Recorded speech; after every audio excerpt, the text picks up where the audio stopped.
දැන් බලන්න ප්‍රවෘත්ති ඉදිරිපත් කිරීමේදී අවධානය යොමු කළ යුතු කාරණා ටික තමයි ඒ කිව්වේ. ඔය ටික ලියන්නට ඕන. අර කිව්ව නිබන්ධනේ මෙතන තියෙන මම කිව්වේ මෙන්න මේකේ මේ ප්‍රශ්න දෙකට උත්තර ඕල්ලෝ එහෙනම් ලියන්න ප්‍රතිඵල. ප්‍රවෘත්ති වලට සම්බන්ධ වැදගත්කම් පහක් ලියන්න. මම දැන් කිව්වා. ඊළඟට ප්‍රවෘත්ති විකාශන අවස්ථා 4ක් තියෙනවා. අතර මෙගොඩ සංස්ථාවේ ප්‍රවෘත්ති කරන්නේ තියෙන්නේ. ඒක අවස්ථාවක් අරගෙන ප්‍රවෘත්ති ටිකක් ලියන්න අර පියවර. නේද? වෙලා ඇවුව වඩ නාලිකාව වෙලාව ප්‍රවෘත්ති ඉදිරිපත් කරේ කවුද සංස්කරණය කරේ කවුද ඊළඟ පියවරේ මේ විදිහට ලියාගෙන යන්න. හරි. එහෙනම් මම යනවා ඊළඟට නිබන්ධනයෙන් පස්සේ පාඩමේ තියෙන ප්‍රවෘත්ති දෙකක්. අන්න බලන්න මේ විදිහට ඔයගොල්ලෝ ලියන්න ඕන. හරිනේ? 2012 ඔයගොල්ලෝ දවසයි වෙලාවයි ලියන්න අර ප්‍රවෘත්තිය අතන ලියන එකේ 2016 2/16 පස්වරු 12:45 ප්‍රවෘත්ති තමයි මේ තියෙන්නේ. සංස්කරණයේ හේමන්ත හෙට්ටිගේ ප්‍රකාශය සුජීව හරිස්චන්ද්‍ර. හරිද? ප්‍රවෘත්ති කියන කෙනා තමයි ප්‍රකාශ කියලා සංස්කරණය කියන්නේ ප්‍රවෘත්ති හදපු කෙනා. බලන්න ප්‍රවෘත්තිය. ජපාන් මිත්‍රත්වයේ සංකේතය නිපොන් මාරු නෞකාව අද දිවිනට. ජපාන් මිත්‍රත්වයේ සංකේතය නිපොන් මාරු නෞකාව අද දිවිනට. ඒකේ ප්‍රවෘත්තිය තියෙනවා ඒ සිරස්තලේ ප්‍රවෘත්තිය කියනවා. ජපාන් මිත්‍රත්වයේ සංකේතය නිපොන් මාරු තරු නෞකාවෙන් දෙවියන්ට පැමිණ සිටින තරුණ පිරිස අද කැස්පියා ප්‍රදේශයට පැමිණ සිටිදී. ඒ නිවාස 125ක අද දවස පුරා රැඳී සිටිමින් ඔවුන් දේශීය ආහාර පාන භුක්ති විඳින අතර දේශීය සංස්කෘතික අත්දැකීම් ලබා ගනු ඇත. අද පස්වරුවේ ඔවුන් මඩපාත ශෛලාරාම විහාරස්ථානයේ මහා කඳුල සංකල්ප විහාරස්ථානයේ හා බෝකුන්දර පරම නිකේතනාරාම විහාරස්ථාන විහාරස්ථානවල පැවැත්වෙන ශ්‍රම දාන හා සංස්කෘතික වැඩසටහන් වලට එක්වීමට නියමිතය. පසුගිය ඉරිදා කොළඹ වරායට ළඟා ප්‍රමුඛාවෙන් රටවල් 12ක් නියෝජනය කරමින් තරුණ තරුණියෝ 243 දෙනෙක් මෙරටට පැමිණියහ. ඒ අතර ශ්‍රී ලංකාව නියෝජනය කරන සංඛ්‍යාව 12ක් නිපොන් මාරු නෞකාව හෙට දිවෙනින් පිටත් යාමට නියමිතය. ඔන්න එක ප්‍රවෘත්තියක්. ඔයගොල්ලෝගේ නිබන්ධනයේ නෙමෙයි ඔයගොල්ලෝගේ අච්චුපතේ ප්‍රශ්නේ තියෙන ඔයගේ ප්‍රශ්න අහලා තියෙනවා. හරිද? ඒතර මේකෙන් කියන්නේ මේ ලංකාවට ආපු නෞකාවක් පිළිබඳව කියලා නෞකාවෙන් ආපු පිරිස ගැන කියනවා. ඒ පිරිස ඇවිල්ලා මොකද කරන්න කියලා කියනවා. නවතින්නේ කොහේද කියලා කියනවා. ඊළඟට යන්නේ කවද්ද කියලා කියනවා. ඒකට ලංකාවේ පිරිසක් විතරලා ඉන්න බව විස්තරයක් කියන ප්‍රවෘත්තිය තියෙන්නේ ඕකේ. අපි බලමු තවත් ප්‍රවෘත්තියක් ඊළඟට 2022 පස්වරු 12:35 ප්‍රවෘත්තිය තවත් එකක් තියෙනවා. සංස්කෘතික මොහන් පෙරේරා ප්‍රකාශය චිත්‍රා කුමාරි පත්තපෙරු. හරිද? චිත්‍රා කුමාරි කළුබෝවිල කියලා කිව්වේ ඒ වගේ හොඳ ප්‍රවෘත්ති ඉදිරිපත් කරන නිවේදිකාවක්. මේ තව එකක්. ලෝකේ මීමැස්සන් හා පරාග පෝෂණය දෙන සතුන් වඳ වී යෑමේ අවදානමක්. හරිද? ලෝකේ මීමැස්සන් හා පරාග පෝෂණය දෙන සතුන් වඳ වී යාමේ තර්ජනයක් පවතින බව එක්සත් ජාතීන්ගේ සංවිධානයේ අලුත්ම වාර්තාවක් සඳහන් කරයි. මේ නිසා භෝග වගාව සහ ස්වාභාවික පරිසරයෙන් ආහාර නිෂ්පාදනය කර ගැනීමට නොහැකි තත්ත්වයක් අනාගතයේදී උදා විය හැකි බව එම වාර්තාව පෙන්වා දෙයි. ඒ සඳහන් පරිදි මෙවැනිට සමනල හා මීමැසි විශේෂ ගණනාවක් වඳ වී යාමට ලක් වී තිබේ. යුරෝපයේ මල් පෙති බොන කුඩා කුරුළු විශේෂ කුරුමිනි විශේෂ සහ වවුල් වර්ග කීපයක්ද විශාල ලෙස වඳ වී ගොස් තිබේ. කෘමිනාශක භාවිතය වැඩි වීම මිනිස් ක්‍රියාකාරකම් නිසා මිහිතලයේ දිනෙන් දින උණුසුම් වීම මෙම තත්ත්වයට හේතුව බව සැලකේ. පෘථිවියේ ජෛව විවිධත්වයේ සොයා බැලීම සඳහා විද්‍යාඥයන් විසින් කරන ලද පරීක්ෂණය මත මෙම වාර්තාව නිකුත් කර තිබේ. ප්‍රවෘත්ති දෙකයි. එතන තියෙන්නේ පළවෙනි ප්‍රවෘත්තිය තියෙන්නේ මොකක් ගැනද? ලංකාවට ආපු නෞකාවක් පිළිබඳව. දෙවෙනි ප්‍රවෘත්තිය තියෙන්නේ විශේෂයෙන්ම ලෝකයේ වැදගත්කමක් තියෙන මේ බීජ රෝපණය කිරීම නේද? නැත්නම් ප්‍රජනන ක්‍රියා බීජවල ප්‍රජනන ක්‍රියාවලිය නේද? ඒක වැදගත්ම කොටස තමයි පරාගණය කියන එක. පරාගණයෙන් ශාක බෝ වෙන ශාක තියෙන. ඒතන ඒ වායේ පැවැත්ම තීරණය කරන්නේ මේ පරාගණ ක්‍රියාවලියත් එක. ඒක කියන ගැටලුවක් තමයි ඒකේ තියෙන්නේ. අපි යනවා අවසාන ප්‍රවෘත්තියට පාඩම සඳහන්. 2016 2/16 පස්වරු 6 ප්‍රවෘත්තිය. සංස්කරණී මහාන් පෙරේරා ප්‍රකාශය හෙන්රි සෙනවිරත්න. ඊළඟ ක්‍රීඩා ගැන තියෙන්නේ. දකුණු ආසියානු ක්‍රීඩා උළෙලේ රන් පදක්කම් දිනු හිමාෂා ඒෂාන්ට උපන් ගමෙන් හා පාසලෙන් උපහාර විස්තරය. දකුණු ආසියාතික මල්ල ක්‍රීඩා උළෙහිදී දකුණු ආසියාවේ වේගවත්ම මිනිසා වෙමින් මීටර් 100 ඉසව්වෙන් රන් පදක්කම දිනු WK හිමාෂා ඒෂාන් පිළිගැනීම උත්සවයක් කර පසුවේ ඔහුගේ උපන් ගම වන කළුතර දුරංගොඩ තුඩුගලදී පැවැත්වුණි. අද දහවල් දුරංගොඩ කුස්සත් විද්‍යාලය අසල සිට රිය පැරෑගෙන ඔහු අකුරු කෙර වූ මිරිස්සත් ජාතික පාසල කැඳවාගෙන ඉන්න ලැබිය. එහිදී විදුහල්පතිතුමිය ඇතුළු ආචාර්ය මණ්ඩලය ශිෂ්‍ය ශිෂ්‍යාවන් විසින් ඔහුව පිළිගනු ලැබිනි.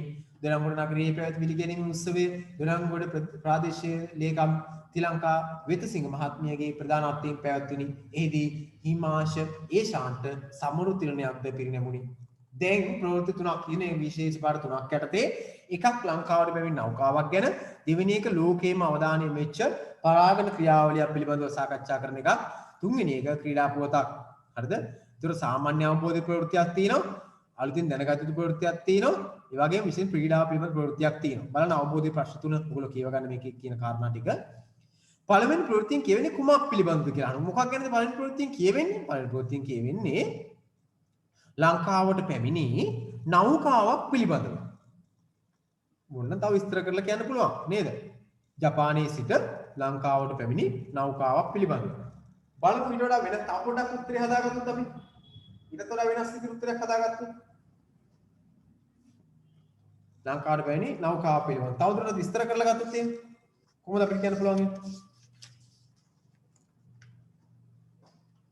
විස්තර කරලා කියන්න ඕන. හරිද? ඔයගොල්ලෝ වචනේ ලියන්න. එතකොට ඒකේ අපල්නේ ප්‍රශ්න ගත්තොත් එහෙම ඔය ජපානයේ මේ ජපාන ලංකාවට පැමිණි නිපොන් මර නෞකාව පිළිබඳව තමයි කියවෙන්නේ.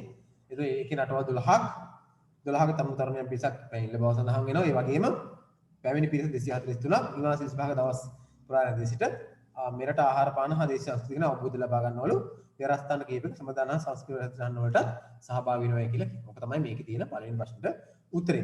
දෙවෙනි ප්‍රශ්නේ බලන්නකෝ. දෙවෙනි ප්‍රශ්නේ මේ ප්‍රවෘත්තිය කුමන වර්ගයට අයත් වේද? මොන වර්ගයේ ප්‍රවෘත්තියක්ද කියලා අහන්න. මොන වර්ගයේ ප්‍රවෘත්තියක්ද ඒක? මේ ප්‍රවෘත්තිය කාලීන ප්‍රවෘත්තියක්. මොකද්ද ප්‍රවෘත්ති මොන වර්ගයේ ප්‍රවෘත්තියක්ද ඒව? කාලීන ප්‍රවෘත්තියක්. කාලීන ප්‍රවෘත්තියක්. මේ ප්‍රවෘත්තිය කාලීන ප්‍රවෘත්තියක්. කියන්නේ දැන් අපි දැනගෙන ඉන්න ප්‍රවෘත්තියක්. මේ කාලීන ඒ වෙලාවේ ඉදාම සිදු වෙන දෙයක් නැත්නම් ඒ වෙලාවේ වෙන දෙයක්. කාලීන බවක් තියෙන ප්‍රවෘත්තියක්. ඊළඟට දෙවෙනි ප්‍රශ්නේ මොකක්ද දෙවෙනි ප්‍රශ්නේ? දෙවෙනි ප්‍රවෘත්තිය කියන්නේ කියන පරිසර ගැටලුව කුමක්ද කියලා. දෙවෙනි ප්‍රවෘත්තිය කියන්නේ පරිසර ගැටලුව. මොකක් ගැනද කියන්නේ පරිසර ගැටලුව? ලෝකයේ මීමැස්සන් හා පරාග පෝෂණ සතුන් වඳ වී යාම ගැන තමයි ප්‍රශ්නේ කියවෙන්නේ. මොකක් ගැනද මේ ප්‍රවෘත්තිය කියන්නේ? ප්‍රවෘත්තිය කියවෙන්නේ ලෝකයේ මීමැස්සන් හා පරාග පෝෂණ සතුන් වඳ වී යාම. මොකද වෙන්නේ එහෙම වුණාම? එහෙම වුණාම මොකද වෙන්නේ? ඒ ගැටලුවට මූලික හේතුව මොකක්ද කියලා අහන්න. දැන් දෙවෙනි ප්‍රවෘත්තියේ ගැටලුවට මූලික හේතුව මොකක්ද කියලා. මොකක්ද හේතුව? හේතුව තමයි කෘමිනාශක භාවිතය වැඩි වීම, මිනිස් ක්‍රියාකාරකම් නිසා මිහිතලයේ දිනින් දින මුසුප් වීම. මොකක්ද හේතු දෙක? මූලික ගැටලුව මූලික කරුණු මොනවද කියලා අහුවොත් එක තමයි කෘමිනාශක භාවිතය වැඩි වීම, දෙක තමයි මිනිස් ක්‍රියාකාරකම් නිසා දිනින් දින මිහිතලය උණුසුම් වීම. ওই කරුණු දෙක උතෙන්ට ලියවෙන්නට ඕන. ඊළඟට අපි ගත්තොත් එimhe පස්වෙනි ප්‍රශ්නය ක්‍රීඩා පුවතට තේමා වූ විශේෂ සිද්ධිය කුමක්ද කියලා. මොකද්ද විශේෂ සිද්ධිය? දකුණු ආසිත මල්ල ක්‍රීඩාවලියේ දී දකුණු ආසියාවේ වේගවත් මිනිසා ලෙස කලතුරු දොරංගඩ උපන් W හිමාංශ මීටර් 100 සවුවෙන් රාම් පදක්කම දිනා ගැනීම කියලා විස්තරය ලියවෙන්නට ඕන. හරිද?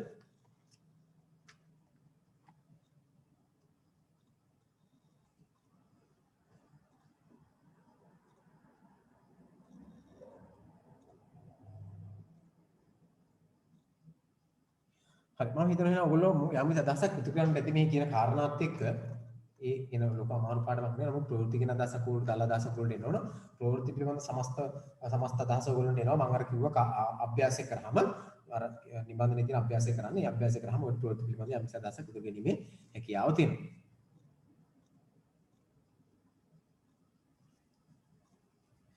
බලන්න ප්‍රායෝගික අභ්‍යාසය කියන පොතේ ඒක බලන්න පිටුවංක 154 ප්‍රායෝගික අභ්‍යාසය කියන එකේ පළවෙනි ප්‍රශ්න ඔබගේ අවධානය යොමු කරන්න පාඩමේ සඳහන් ප්‍රවෘත්ති වලට අනුව ප්‍රවෘත්ති ප්‍රකාශයක අන්තර්ගත වන ඔබ හඳුනාගත් විශිෂ්ටතා මොනවද කියලා. මොනවද විශිෂ්ටතා ප්‍රවෘත්තික හඳුනා ගන්න තියෙන්නේ?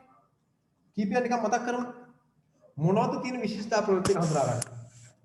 මොනවද? සවිස්තරව කරුණු දැක්වීම. සිරස්තල විතරක් කියලා නිකන් ඉන්නේ ප්‍රවෘත්ති. ඕන විශේෂ ලක්ෂණය මොකද්ද? සවිස්තරව කරුණු දැක්වීම ප්‍රවෘත්තික විශේෂ ලක්ෂණයක්. තව එකක් කියමු බලන්න අපි. මාතෘකාව කියලා කියන්නේ මොකද්ද? විස්තරයේ සාරාංශයක්. මාතෘකාව කියලා කියන්නේ විස්තරය සාරාංශ කරලා දැක්වීමක් වෙනවා. ඊළඟට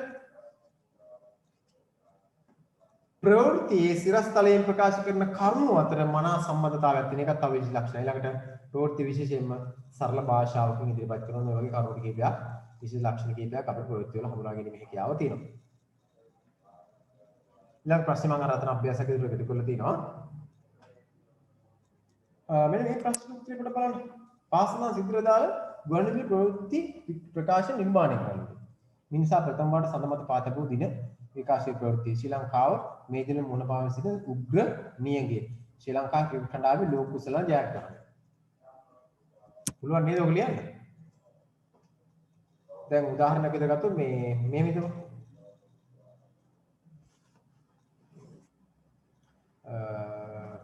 උග්‍ර ජලහිගේ ආකාශීය ප්‍රවෘත්තියක්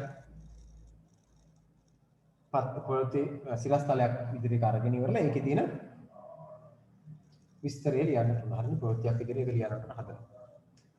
කතා ඔයගොල්ලෝගේ සාහිත්‍ය ලියන පොතේ ලියන්න තෝරන සාහිත්‍ය ලියන පොතේ.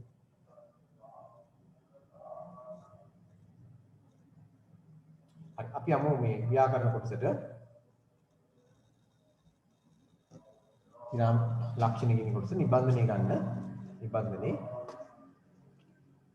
තියෙන විරාම ලක්ෂණ කියන කොටසක් නිබන්ධනය ගන්න ඔයගොල්ලෝ ගාව තියෙන නිබන්ධනය අරගෙන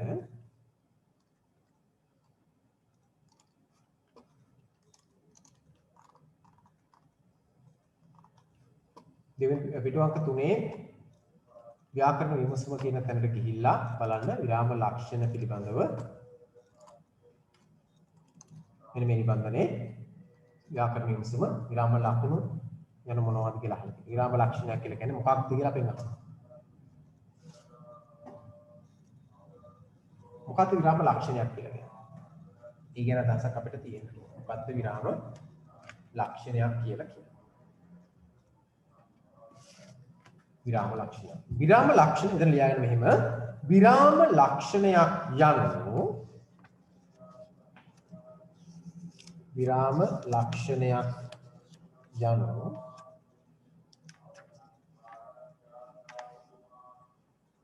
විරාම ලක්ෂණයක් යනු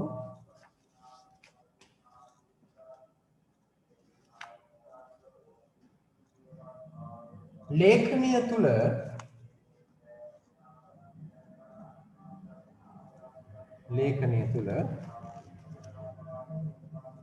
විරාම ලක්ෂණ යනු ලේඛනය තුල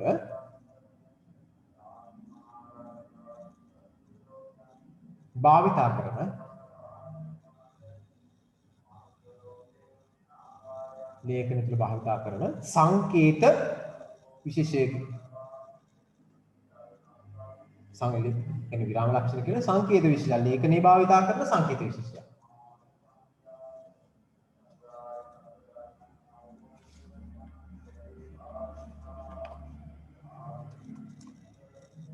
සංකේත විශේෂය.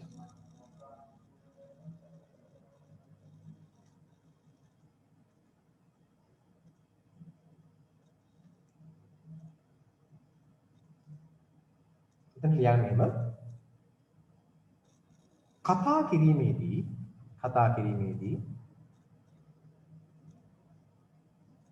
එතෙන්ටම සර් එතෙන්ටම ලියන්න කතා කිරීමේදී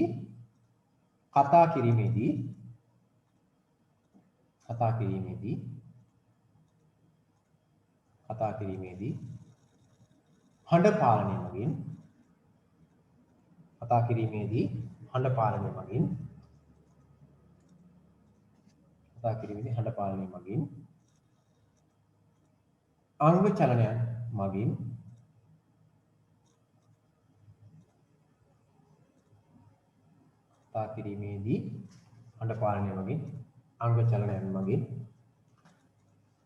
මුහුණේ ඉරියව් මගින්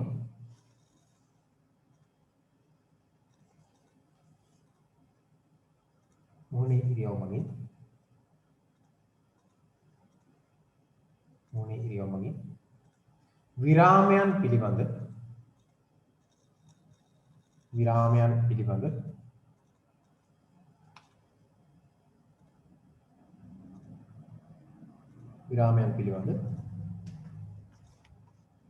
අදහසක් කාමයන් පිළිබඳ අදහසක්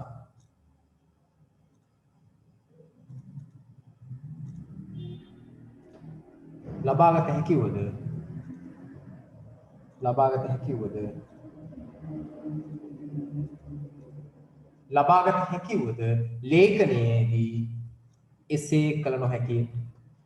ලේඛනයේදී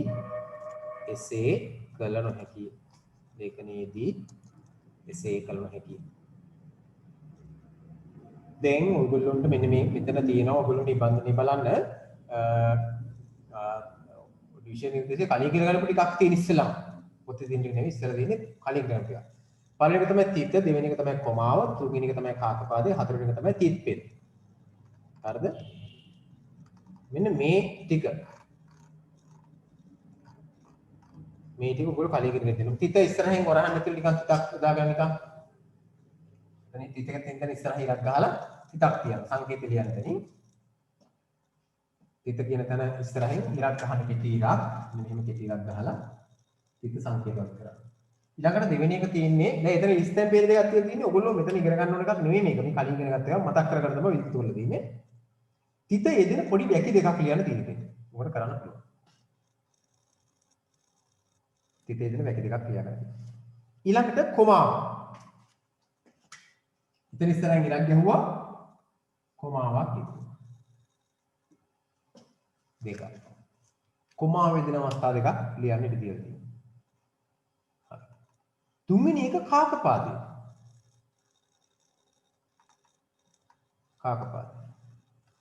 මොකක්ද කාකපාදේ කියලා කියන්නේ? කොමාව කියන එක නම් අපි දන්නවනේ. කොමාව භාවිත කරන යමක් වෙන් කරන්න අපි ටිකක් දන්නවා. අපි කාකපාදේත් ඔයගොල්ලෝ දන්නවා. මොකටද කාකපාදේ භාවිත කරන්නේ? යම් කිසි වචනයක අකුරක් හෝ වාක්‍යයක හොඳට ලියන්න එපා. යම් කිසි වචනයක අකුරක් හෝ වාක්‍යයක වචනයක් හෝ ඡේදයක වාක්‍යයක් හෝ මගහැරුණු විට ලියා දක්වන්න තමයි කාකපාදේ දන්නේ. සංකේත ඉස්සරහින් ලියන්න ඉරක් ගහලා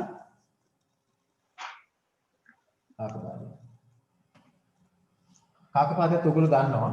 මම නිකන් එකක් ලියන්නම්.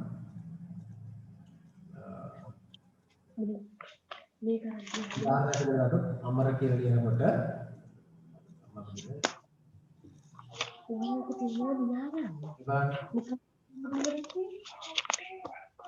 ආශාව කියන්නේ මෙතන අකුරු ලියන්න ඉඩ මදි වෙනවා.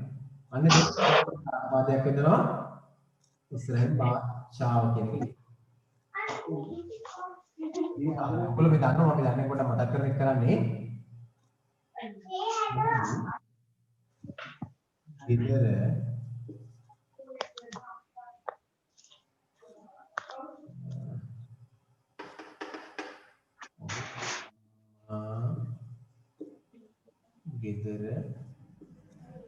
ගෙදර පැමිණියේ කියලා අපි කිව්වොත් මෙතන පේනවා ඔහු අම්මා කියලා පේන මකර අඩුවක් කියලා තියෙන නිසා ඔහු මෙතන ඔහු අම්මා කාකපාදයක් දාලා කියනවා සමග කියලා මෙන්න මේ වගේ අවස්ථාවල කියලා ඔයගොල්ලෝ දන්නවා කාකපාද භාවිත කරන දැන් මේ වගේ උදාහරණ දෙකක් ලියන්න තියෙන්නේ හරිද? ඊට අමතරව මෙතන තව පොඩි ඉඩක් තියෙන එක එච්චර හිතන්න එපා එකකින් තියෙන්නේ නැහැ.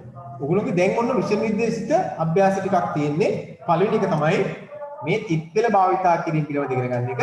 දෙවෙනි එක තමයි වරහන්. තිත්පෙළේ අවස්ථා දෙකයි. එක අවස්ථාවක් තමයි තිත්පෙළේ අවස්ථා දෙකයි. එක අවස්ථාවක් තමයි තිත් තුන. ඊළඟ අවස්ථාව තමයි තිත් හතර. තිත් තුන භාවිතා කරන අවස්ථාව. අපි හිතන්නේ අවස්ථාව හොඳට මතක තබා ගන්න. තිත් තුන භාවිතා කිරීම සහ තිත් හතර. බලන්න තිත් තුන භාවිතා කරන දේ. ඔන්න බලන්න තිත් තුන භාවිතා කරනකොට කොහොමද භාවිතා කරන්නේ? ඔයගොල්ලෝ පොතේ තියෙනවා. උද්දෘත පාඨයක මුලින් හෝ මැදින් හෝ කොටසක් අත්හල බව දක්වන්න තිත් තුන යොදනවා. මොකක්ද පළවෙනි එක තිත් තුන භාවිතා කරන අවස්ථාව උද්දෘත පාඨයක ඔය කියන පුටාගත්ත එක මුලින් හරි මැදින් හරි කොටසක් අතහැරලායි කියලා පෙන්නන්න තිත් තුන භාවිතා කරනවලු. පුළු උදාහරණයක් දක්වන්නට ඕන. පොතේ තියෙන ඔයගොල්ලෝගේ හරිනේ. බලන්න ඔයගොල්ලෝගේ නිබන්ධනයේ තියෙන කොටස නිබන්ධනයේ තියෙන කොටස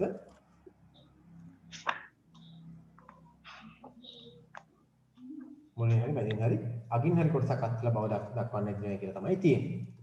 හරි. එතකොට තිත් 3 දැන් ඔයගොල්ලෝ කියනවා තිත් 3 යොදන්නේ මොන අවස්ථාවේද? තිත් 3 යොදන්නේ මතක තබා ගන්න මුල හරි මැද හරි කොටසක් අවසන් කරාම. පොතේ එහෙම නැහැ හොඳේ. මේක අවබෝධ කරගන්න. අය කියනවා තිත් 3 භාවිතා කරන මොන අවස්ථාවේද? උද්ෘතයක මුල හරි මැද හරි කොටසක් අතහැරන බව දක්වන්න. අන්න බලන්න තිත් 4 මේ බලන්න මේක උදාහරණයක් දක්වලා තියෙනවා. කතා කරන්නට දැනගත් අවදි සිටම සිට ව්‍යාප්ත උත්තර ජනශ්‍රුති විශේෂයෙන්. මානව භාෂාවේ දක්නට ලැබෙන නාමපද නමින් හැඳින්වේ. නාමපද දීපිසෙන් නම් දිසානායක. හරිද? විස්තරات තියෙන දින මැදින් කොටසක් අතහැර බව දක්වන්න. යන යම් අදහසක් අවධානය කියන දා තිත් 3ේදී. මේ වගේම අදහසක් අවධාරණය කරන තිත් 3ේදී වල බලන්න අනුතුරු මානිහන බවත්, গুপ্ত බවත්, මහානිහන බවක්, গুপ্ত බවක්, අවිෂ්ඨ බවක් ඇති විය. එහෙනම් ඔන්න තිත් 3 එදින අවස්ථා දෙකක් ඔයගොල්ලන්ට තියෙනවා. එක අවබෝධ කරගෙන ඊළඟට මම තුන්වෙනි එකට යනවා. ඊළඟට අහන්නම් මම ඔයගොල්ලෝගෙන් මොනවා අවස්ථාවල් තිත් 3 භාවිත කරන්නේ. හරිද? තිත් 4 භාවිතා කරනවා. ඒක ඔයගොල්ලෝගේ පොතේ නෑ. නිබන්ධනේ බලා ගන්න. ලේඛනයක අග කොටස අත්හල බව දක්වන්න තමයි දැන් පොතේ තියෙන තිත් වල භාවිතා කරන අවස්ථාව කියලා. නමුත් තිත් 4 භාවිතා කිරීම ගැන කියන්නේ නැහැ. ලේඛනයක අග කොටස අත්හල බව දක්වන්න. ලේඛනයක අගින් කොටසක් අතහැරලා කියලා කියනවා නම් අන්න භාවිතා කරනවලු තිත් 4. මේ භාෂාවෙන් උදාහරණයක් දක්වනවා. භාෂාව යනු කිසියම් අර්ථයක් අන්‍යයන් සමග උපමාන කරගත හැකි වෙන පරිදි ඒක රාශී වූ සම්නිදි අන්න මාව සම්නිදන් තිරනේ ඊළඟට බලන්න. මේ සම්නිදි කියලා කියන්නේ මේකට දාලා එකක් නෙමෙයි වාක්‍ය අදහසක් නෙමෙයි වාක්‍යය එතනින් ඉවරයි හරිනේ. සම්නිදි කියලා කියන්නේ නිර්මාණයේ නම. කීර්තිසී මේඝවර්ණ රජුගේ තෝනිගල සෙල්ලිපි පිළිබඳව කවුරුත් අසා ඇත. එයින් දැක්වෙන්නේ කෙටි අදහස නම් 30ක් තියලා දෙන පේජ් 34 තියලා මේක තිබුණේ කොහෙද? සිංහල ලේඛනයේ WS කරුණාකරන්. හරි. දැන් ඔන්න අපි කතා කරා ඔයගොල්ලෝ විෂය නිදසක් දාලා පළවෙනි එක තිත් පෙළ. තිත් පෙළ ගැන ඉතාම ඉක්මනින් බලමු ඔයගොල්ලෝගේ අවබෝධය අරගෙන. තිත් පෙළ භාවිතා කරන්න දරුවනේ මොකටද? තිත් පෙළ භාවිතා කරන්නේ තිත් පෙළ භාවිතා කරන අවස්ථා දෙකක් තියෙනවා. එකක් තමයි තිත් 3 භාවිතා කිරීම. දෙවෙනි එක තමයි තිත් 4 භාවිතා කිරීම. තිත් 3 භාවිතා කරන්නේ තිත් 3 භාවිතා කරන්නේ යම්කිසි උද්ෘතයක මුල හෝ මැද හෝ කොටස අත්හල බව දක්වන්න. ඒ වගේම තිත් 3 භාවිතා කරනවා කිසියම් යමක් අවධාරණය කරන අවස්ථා දෙකයි. එක තමයි උද්ෘතයක මුල හෝ මැද කොටස අත්හල බව දක්වන්න. දෙක යමක් අවධාරණය කරන්න තිත් 3 භාවිතා කරනවා. අපිට එහෙනම් ලේඛනය තුළ ඕනම ප්‍රමාණය තිත් ගණන් තියන්න බෑ. ඊළඟ දෙවෙනි එක තිත් පෙළේ දෙවෙනි එක තමයි තිත් 4. දැන් තිත් 3 එකයි තිත් 4ත් එකක් තියෙනවා. තිත් 4 භාවිතා කරන්නේ මොකටද? අහන්න. තිත් 4 භාවිතා කරන අවබෝධ කරගන්න ඕගොල්ලෝ යම් කිසි ප්‍රකාශයක අග කොටස අත්හල බව දක්වන. යම් කිසි ප්‍රකාශයක අග කොටස යම් කිසි ලේඛනයක අග කොටස අත්හල බව දක්වන්න තමයි තිත් 4 යෙදෙන්නේ. එතකොට ඔයගොල්ලන්ට පුළුවන් වෙන දෙයක් ගන්න. දැන් අනුමිට පුළුවන් නේද කාරණා තුන කියන්න? කරුණු තුනයි තිත් කියලා භාවිතා කරන්නේ. තිත් 3න් 2යි තිත් 4න් 1යි. පුළුවන් නේද? පුළුවන්. මට අනුමිට කියනවා අවස්ථා 4 තිත් 3 භාවිතා කිරීම අවස්ථා දෙක.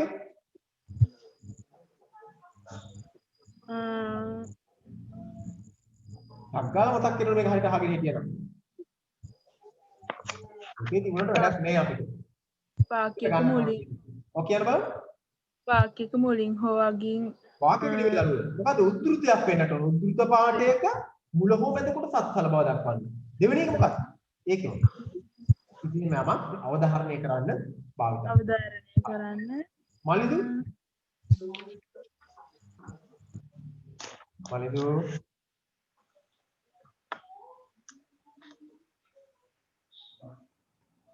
කියන්නේ තිත් 4 භාවිත කරන අවස්ථාව? තිත් 4ද? තිත් 4 ලේඛනයක අග කොටස අත්හල බව පෙන්වනවා. විහංගට පුළුවන් නේද කියන්න තිත් 3 භාවිත කරන අවස්ථා දෙකක්? කතා කර පුළුවන්. බල ඉන්න බෑ. කෙලින් උත්තර දෙන්නට ඕන. හරිද? හරි. කමන්නේ. ඔක අහනවම හරිනේ. පාඩම් කරලා තියාගන්න. ආයෙ මතක් කරනවා තිත් 3 භාවිත කරන්නේ තිත්තුන භාවිතා කරන්නේ මොන අවස්ථාවේද? අවස්ථා දෙකයි. තිත්තුන භාවිතා කරන උද්ෘතයක මුල සහ මැද කොටසත් හල බව දක්වන්න යමක් අවධාරණය කරන බව දක්වන්න. තිත් හතර භාවිතා කරනවා කිසියම් පාඨයක යෙදුමක අග කොටසත් හල බව දක්වන්න කියන එක මතක තබා ගන්නට ඕන. හරිනේ? හරි.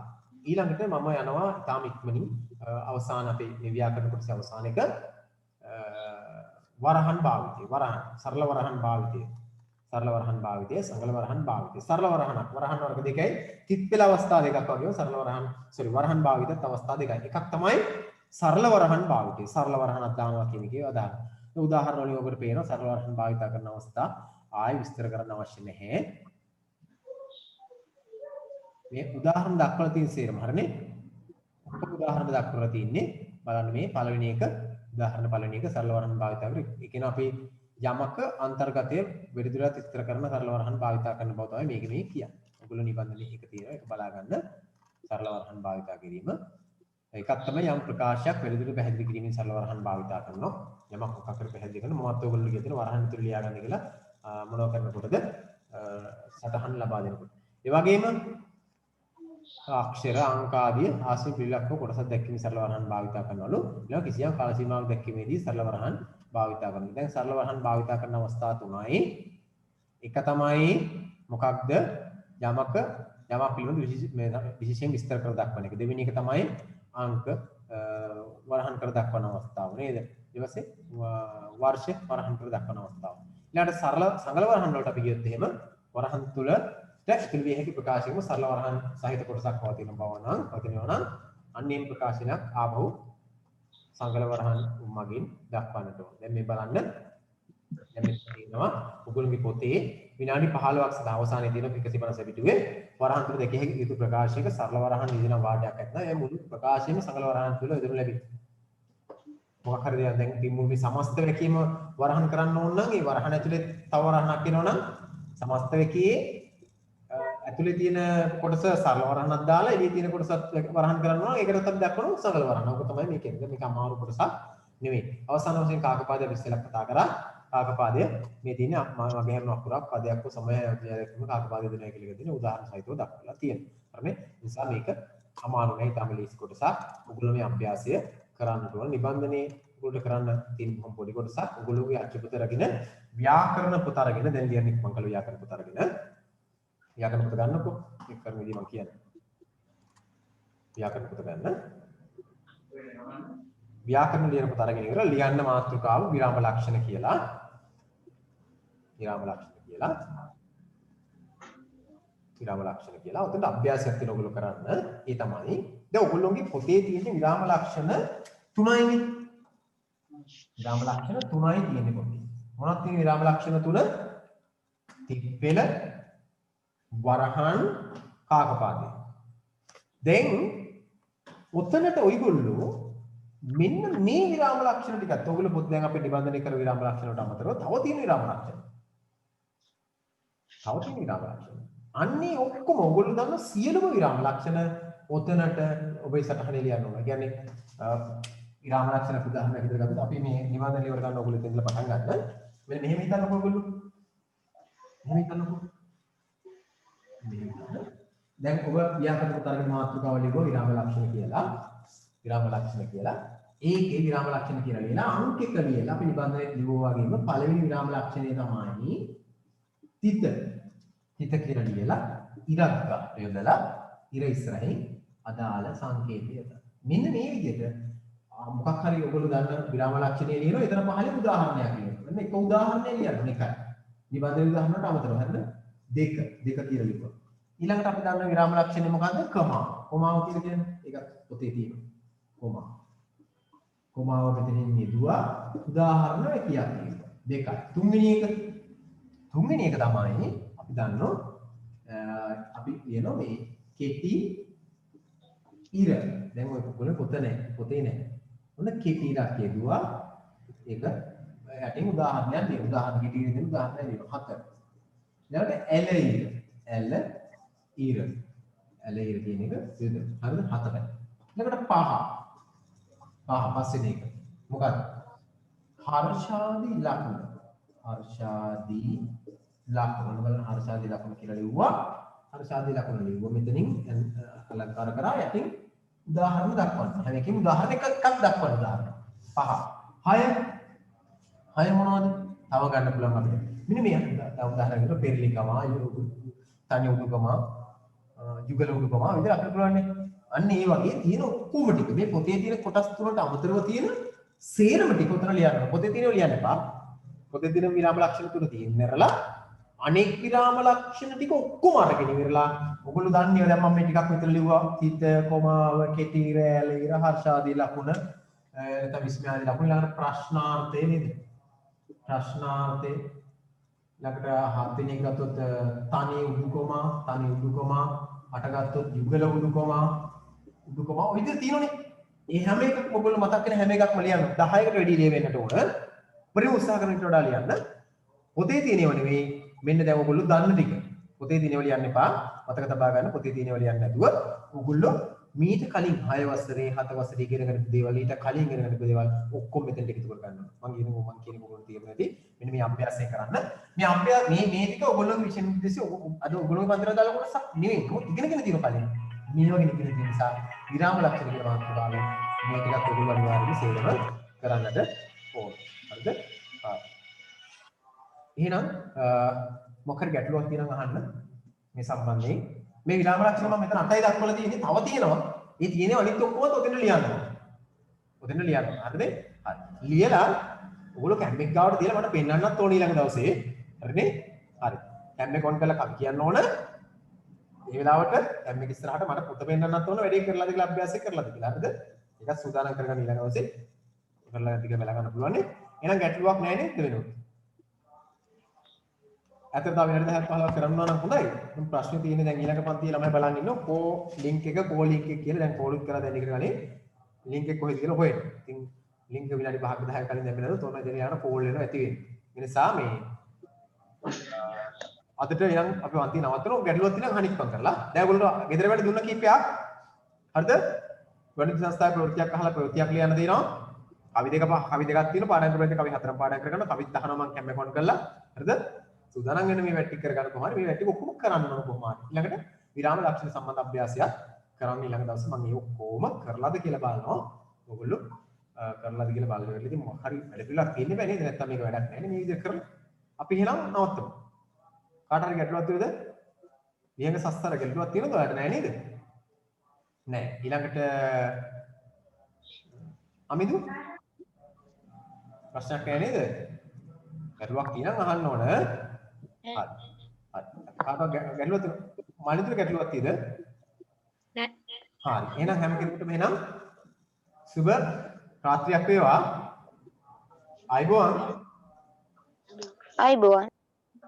ආයුබෝවන්.